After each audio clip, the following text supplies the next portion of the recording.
मेरे साथ इस वक्त कार्यक्रम में मौजूद हैं योगिता जी। ऐसी महिला हैं जो हमेशा महिला हितों की लड़ाई लड़ती रही और ख़ास तौर पर उनकी जिनके साथ अपराध हुआ है, जिनके साथ समाज ने अन्याय किया, उनकी बहुत लंबी लड़ाई इन्होंने लड़ी है।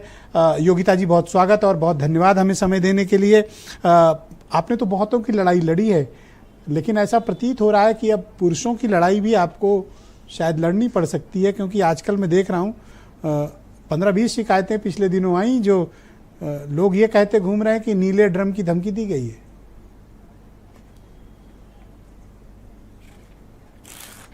मैं आपकी बात से 100% सहमत हूँ कि लड़ाई बराबर की होनी चाहिए। ये ह्यूमन राइट्स की बात है, कोई महिला अधिकार और पुरुष अधिकार के लिए नहीं। अगर मैं भी महिलाओं की लड़ाई लड़ रही थी, वो इसलिए लड़ रही थी कि जो अगर एक आंकड़ा है, प्रतिशत है, वो महिलाएं ज्यादा शिकार हो रही थी, इसीलिए महिलाओं की लड़ाई लड़ रहे हैं। अभी ऐसे केसेस आ रहे हैं जहाँ महिलाएं उसमें सम्मिलित हैं, तो मैं बिल्कुल उनके लिए भी लड़ूंगी जो इसमें विक्टिम है। प्रॉब्लम ये नहीं है, अगर हम एवरेज की बात करें, अगर हम एवरेज निकालें, जो एवरेज ये आती है कि अगर आप क्रिमिनल्स भी देखें, अगर जेलों में बंद है 80 to 90% पुरुष यहाँ पर जेलों में बंद है एज अ क्रिमिनल्स। तो अगर एवरेज निकालें तो पुरुष ज्यादा क्राइम करते हैं, उसमें कोई डाउट नहीं है। अगर कोई इस बात को मुझसे डिस्प्यूट करेगा तो मैं बहुत सारी चीजों पे डिबेट कर सकती हूँ। अगर आप आंकड़ा निकाल के देखें, आप भी 15 से 20 केस साल के निकाल पाएंगे जहां महिलाओं ने पुरुष पर अत्याचार किया, पर 6000 से ज्यादा महिलाएं मार दी जाती हैं हर साल पुरुषों द्वारा, वो नहीं कोई देख रहा। और इतने सारे मर्डर्स, टेररिज्म सब पुरुष फैलाते हैं। मैं पुरुषों के खिलाफ नहीं हूँ, मैं बस आंकड़ा बता रही हूँ। जो प्रतिशत शिकार होता है, डेफिनेटली हम वॉइसलेस की वॉइस बनेंगे ना, हम उन्हीं की वॉइस बनेंगे जो सबसे ज्यादा सफर कर रहे हैं। तो अगर हमसे कोई ये बोले तो आप महिलाओं के लिए खिलाफ हैं, तो फिर महिलाएं ही मास्टर प्लानिंग करेंगे। अरे इस देश में कितने मर्डर्स होते हैं जो पुरुष करते हैं। तो ये बात नहीं है, हमें ह्यूमन राइट्स की बात करनी चाहिए। और नैतिक मूल्यों की बात है, मैं मानती ही नहीं कि नैतिक मूल्य ये वो बहुत जरूरी है ये शिक्षा देना, पर ये शिक्षाएं भी आप महिलाओं को दें। अरे पुरुषों को क्यों नहीं? ये शिक्षा सबके लिए है। मूल्यों में गिरावट सबके आई है। मैडम, पर मोरालिटी एंड क्रिमिनलिटी दो डिफरेंट इश्यूज हैं। यहाँ तो बहुत ही कोल्ड ब्लडेड क्रिमिनलिटी दिख रही है। That's cause of the concern. आप हैंडफुल, मैं तो नहीं उसको जस्टिफाई नहीं कर रही हूँ, बट हैंडफुल आप गिन लीजिए कितने हैं।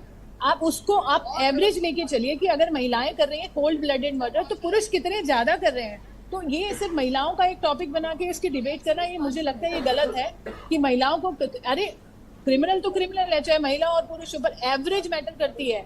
एवरेज पे ही सब कुछ चलता है इस देश में। अगर आप आंकड़े निकालते हो तो एवरेज निकालिए, 85% पुरुष कोल्ड ब्लडेड मर्डर करते हैं, 10% 15% महिलाएं करती हैं। पर पूरा ठीकड़ा उन पे फोड़ देना कि अभी ये नया ट्रेंड चल पड़ा है, एक मीडिया का भी नया ट्रेंड चल पड़ा है कि महिलाओं को एक मतलब वो जो उनके अधिकार हैं उनसे जो मिले हैं कानूनी, वो भी उनसे छीन लिए जाए कि भाई ये तो मिसयूज कर रही है।